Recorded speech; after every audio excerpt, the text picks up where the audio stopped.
tanjony faritra Moromania ny anana toeram-panofanana ara-teknika matianina mifototra amin'ny fampandrosoana ny tontolo ambanivohitra. Io no antony natanterahana fanamafisam-pahaizamanaon'ireo mpampiofana amin'izany sehatra izany. Mba azahoan'ireo mpitarika an'ireo toeram-piofanan'ireo mampifanaraka ny zavatra ataony amin'ny fenitra ilain'ny faritra, ilain'ny firenena, eny fa tany am-petan-dranomasina aza.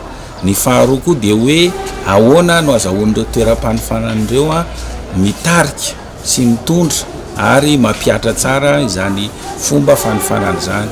Izany hoe tsy maintsy eken'ny ministera ny fitsanganan'ireo faritra ireo. Dia izay zany no zava-dehibe resahana eto hoe amin'ny fomba ahoana no hananana toeram-panofanana manaraka ny zavatra ilain'ny fiarahamonina, ny fivoarana nefa mifanaraka amin'ny zava-misy eto.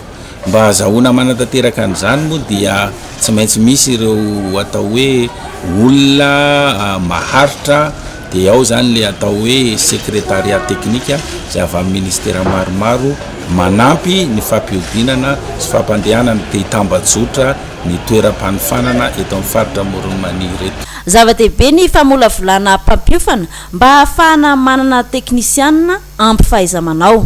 Zay moa dia fanatanterahana ny atao hoe schéma régional de l'aménagement du territoire.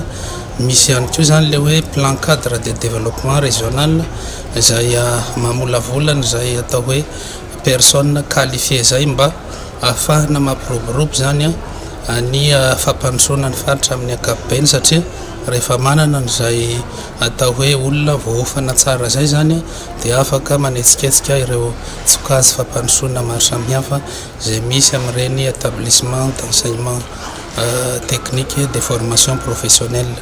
Ny CR Fara Moromania no mamaritra ny lalana ale amin'ny fanofanana izay ilain'ny faritra ampivarana ny toe-karena indrindra ny eny ambanivohitra. 20 moa ireo toeram-panofanana eto Moromania izay mivondrona ao anatin'ny faharamina.